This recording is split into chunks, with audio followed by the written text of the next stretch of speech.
Good morning, everyone, and welcome to First Congregational Church of Laingsburg's online service.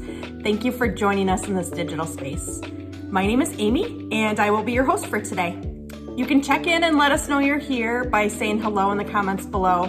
You can also share anything we need to hold space for there, and our community will remember you in our prayers. Today is the 7th Sunday of Easter, which is an 8-week season which explores the resurrection of Christ and the significance and meaning that has in our world today, and our responsibility toward the world as the people of God. To help us explore, we have a few poems, prayers, and readings along the way. Blessings on the journey. Please join me in our call to worship. Psalm 97, retold by Malcolm Guite. With our own joy, we will take up the song of all creation. Jesus Christ is King. The whole earth will be glad, for there has sprung a light for all the righteous, who will bring a final judgment to the earth, as bright as lightning, and the whole round world will ring with jubilation. For the mournful night of the long exile will be ended then as darkness flees before his glorious light, the bright ark of his covenant. And when we see the holiness unveiled, the dark devices, all the substitutes, the vain and empty images, the shoddy work of our own hands will fall into nothingness, for Christ himself will shine as the true ark.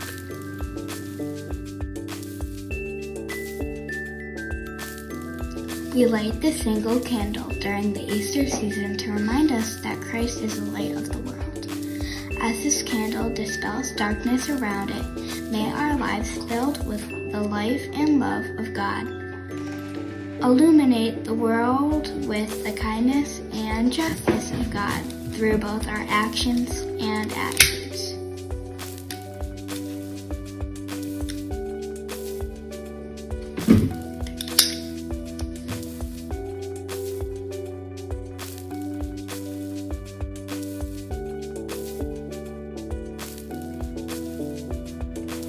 Well, good morning all, and welcome to the 7th Sunday of Easter, a time of new beginnings, fresh starts, and revived life. Now, as we've said, Easter is the proclamation that death has been defeated and that love proved more powerful than violence, hatred, betrayal, fear, and all like these that systemic power asks of those who desire inclusion into its worldly prosperity and protection.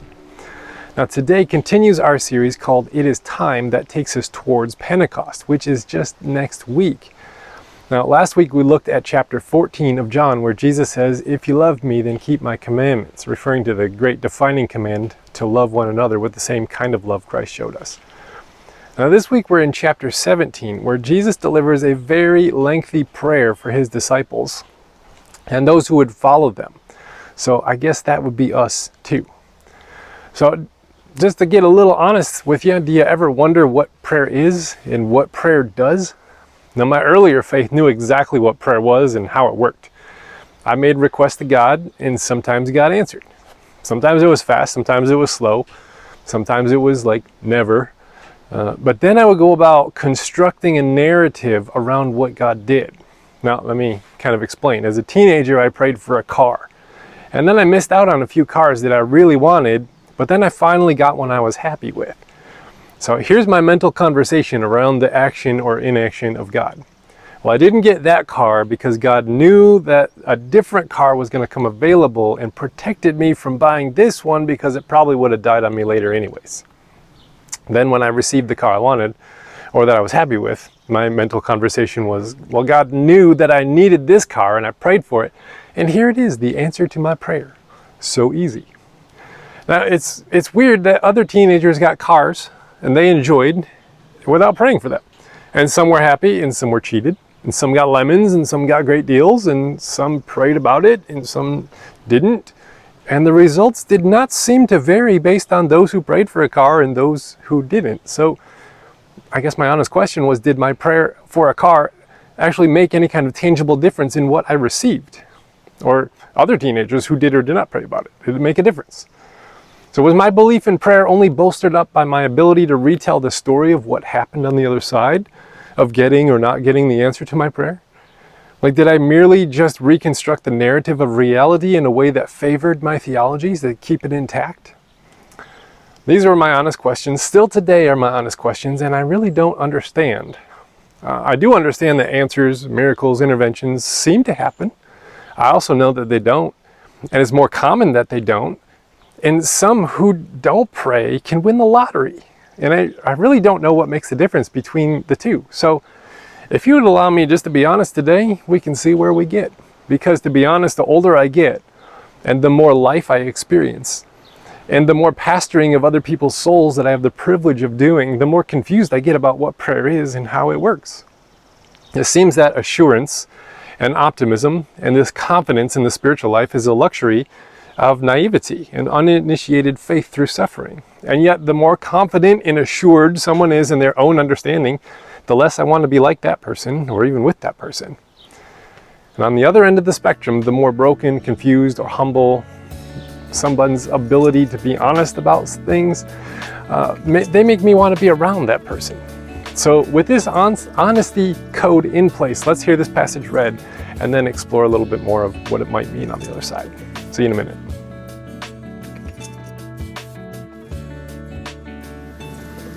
Today's scripture is from the Gospel of John, chapter 17, verses 20 to 26. My prayer is not for them alone.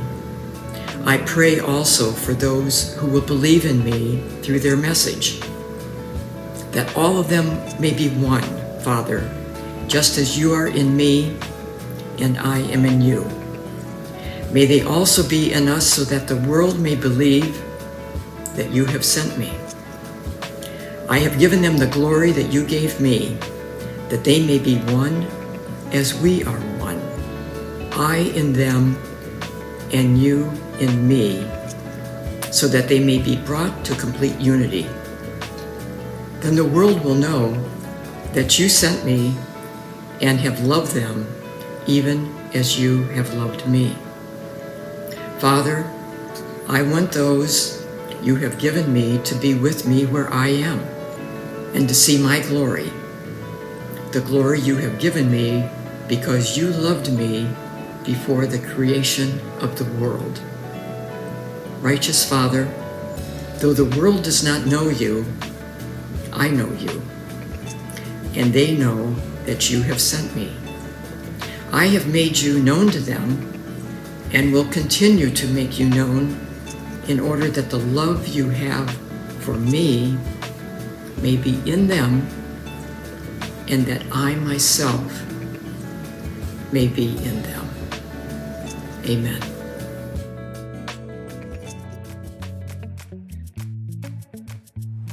Have you ever fallen asleep on a road trip? Well, hopefully you were the passenger. But then awakened on the highway later on down the road, unsure of where you are?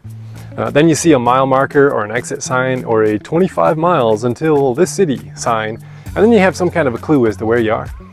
Well, the time in between is really disorienting because the road just looks the same when you fell asleep, right? The landscape probably didn't change too dramatically, and you're totally unsure if you've traveled 50 miles or 500 miles.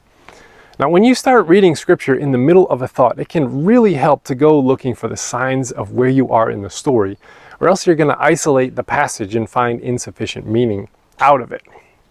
So again, today with this passage, just like last week, we start in the middle of a thought. So to really understand what is going on here, we need to do a little bit of a rewind and a little bit of a recap and look for the road signs as to where we are. This is the final piece of what is called the farewell discourse, a conversation that started all the way back in chapter 14. And it is a 2-chapter-long conversation between Jesus and the disciples. And a 1-chapter prayer, which is today's passage, that happens right after Judas leaves the Last Supper to betray Jesus, and just right before Jesus is arrested. So it is Jesus' final words to encourage his disciples before the big traumatic passion events take place. Now, chapter 17 is a chapter-long prayer that opens up with the words, after he said these things, Jesus looked to heaven and said, okay, what things did he say? So again, we need to back up and ask, what is this prayer in response to? And the answer is chapter 16. Okay, you're set? You're good? Let's move on. Joking. This discourse is actually summed up, the whole chapters of 14 and 15 and 16, saying, pretty much Jesus saying, I'm going away, the world will hate you, but I'm sending the Spirit to guide and empower you. Now, when you think of this concept of the world as opposed to the faithful, there's a temptation to sum up the world as the irreligious or immoral, according to the current trends of holiness that the religious have latched onto of the day. But Jesus actually says that it is the religious people who are entangled with the power structures of the age. In the first verses of chapter 16, that is tied to the world. He says this, I have said these things to you to keep you from falling away. They will expel you out of the houses of worship. Indeed, an hour is coming when those who kill you will think that by doing so they are offering worship to God. And they will do this because they have not known God or me. Okay, yikes. What kind of prayers do these worldly religious people pray? Well, often prayers of self-preservation, self-serving, and self-promotion, which, by the way, is just a natural default of humanity, but one that leaves us divided and at war with those who oppose us. So in verse 12, Jesus says that the Spirit is being sent in his place because there are things that Jesus wanted to teach these disciples and lead them towards, but they were just not ready. And that continues for us today. The Spirit of God would like to take us somewhere and teach us things, but we need the prayer from chapter 17 to get us there. And it is time for this. But are we ready? Maybe. It means setting aside our selfish partisanship with the powers of the world for the sake of the good of all. And if we can't do that, we, as the claimed people of God, need to tend to the soil from which the future grows and cultivate it with peace, mercy, and justice for future generations who will be ready.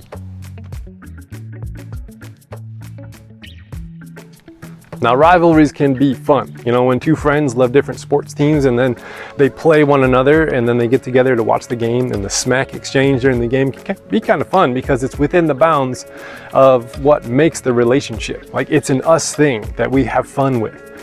But when rivalries become destructive, we find our value and identity within a tribe that sets us against another tribe in contempt or hatred, then wars are waged, relationships torn apart, and society can crumble.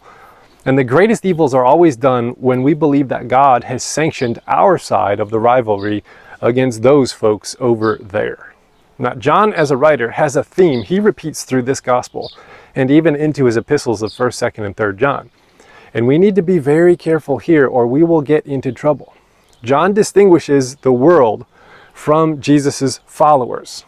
Now, there sounds like hard lines drawn too, like he speaks of those called out of the world, those who are not of the world, those chosen and given from the world. Certain interpretations of this concept can set us up for trouble and cause much harm in the world through warring rivalries. But we have to remember that those who inflict violence upon another in the name of God believe they are worshiping God, but are clumped into this group that does not know God because they are, quote, of the world. Now, John defines the world as those who personally pursue pride, position, and power at the expense of other people. If that has a religious vocabulary, it does not condone it. If it has a moralistic exterior, that actually doesn't make it accountable. These are those who make religious faces at themselves in the mirror and then assume that their experience of their own self is actually an experience of God. And the prayers of these kinds of people are just monologues with their own reflection in the mirror. Now, Jesus started a countercultural movement of reform, but one that is sustainable because it does not make use of the worldly weapons of power, violence, and hatred that leave the ground we win to our side scorched with the fires of hatred and unable to grow anything good, which would be really bad. Now, if we leave John's concept of the world intact within the narrative, we remember that God so loved the world, that God gave the Son. Now, this distinction John makes is not an us versus them mentality with our side receiving God's blessing to conquer the other side, but an us for them in which we are to cultivate good soil for future worlds to grow from. Now, remember the imagery that John uses at the end of this gospel, and again, even in the book of Revelation, is of a temple with a river flowing out of it. out into the world that heals, that bears fruit, that restores, and the gates of this city and the gates of this temple are never, ever closed. Now, if our definitions of who we are and what we are for put us at odds with them over there in a hateful and contemptuous manner, then we are in desperate need of this prayer to work itself out in our soul. Perhaps it is time that we partnered with the Spirit of God active within the world instead of the spirit of violence active within fallen humanity. Perhaps our prayers don't work because they are full of self-interest and not partnered with the activity of God's Spirit. Perhaps this prayer can help us where we are. Let's finally turn to our text for this day. Right? This will end up being the longest introduction and the shortest sermon ever. So hang on, we got one more section.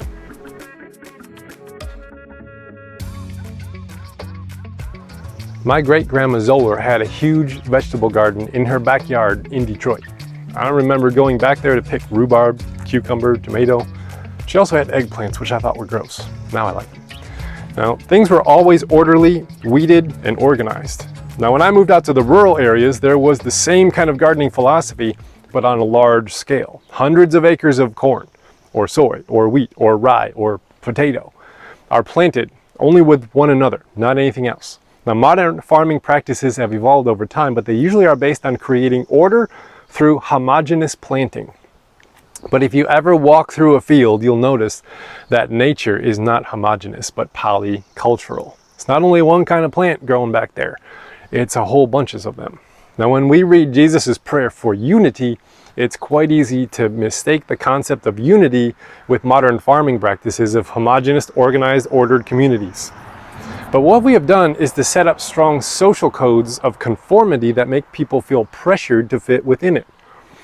Now, there's a way to look, there's a way to think, there's a way to behave, and if you can conform to all of these just like us, you can be with us. Just like rows of corn all standing in a line, perfectly arranged, right? But this type of farming requires a lot of weeding to keep your garden that way. It also, you got to keep those rows tidy and ordered and nice, and it takes a lot of work. There's also an increase in pests because you group large food sources together that attract a whole bunch of parasites who want it. So while it may look neat and tidy to garden this way, it takes a whole lot of work weeding and spraying. Now, when our communities value homogeneous conformity over unity, there is also a lot of weeding of people who just can't seem to conform to our behaviors and belief. And we toss them out as exiles or problems or heretics. But there is a different way to garden.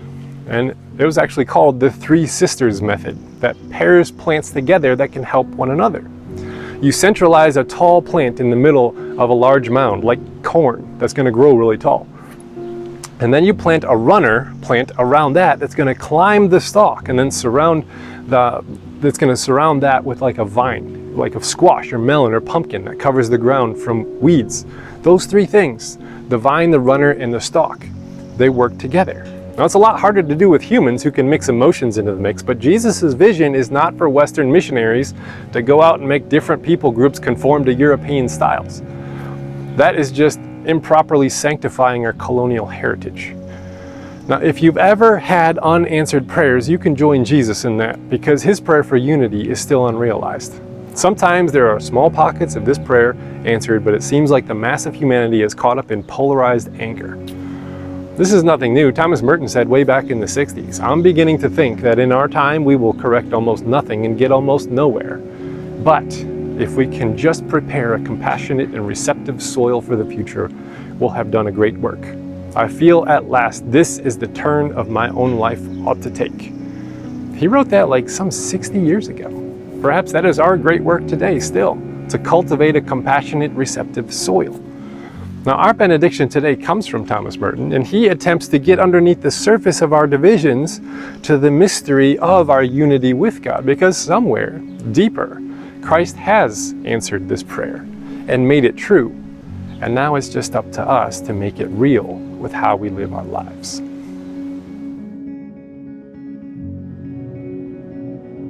There is in all visible things an invisible fecundity, a dimmed light, a meek namelessness, a hidden wholeness. This mysterious unity and integrity is wisdom, the mother of all. There is in all things an inexhaustible sweetness and purity, a silence that is the fount of action and joy. It rises up in wordless gentleness and flows out to me from unseen roots of all created being, welcoming me tenderly, saluting me with indescribable humility. This is at once my own being, my own nature, and the gift of my Creator's thought and art within me, speaking as my sister Wisdom. By Thomas Merton.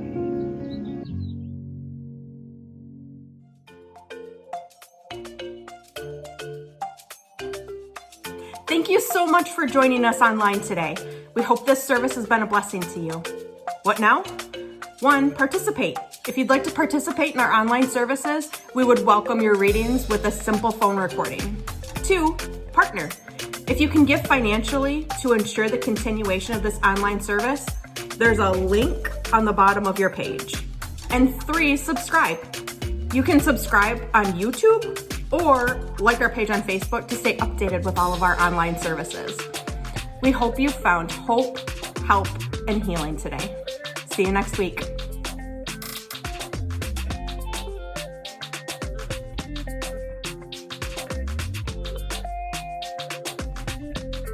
Check 1, 2. Crack 1, 2. Hi, Goober. Good morning, everyone, and Okay, I'm ready.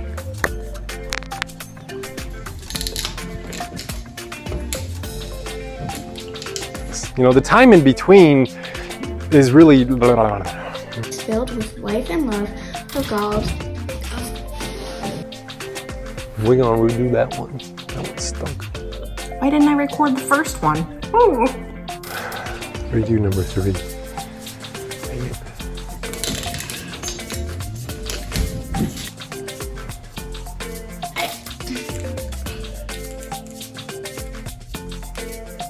Okay. Go rock this one. How come you can get it when we're off camera, but not when we're on? Stage fright? Just did it. We hope you've helped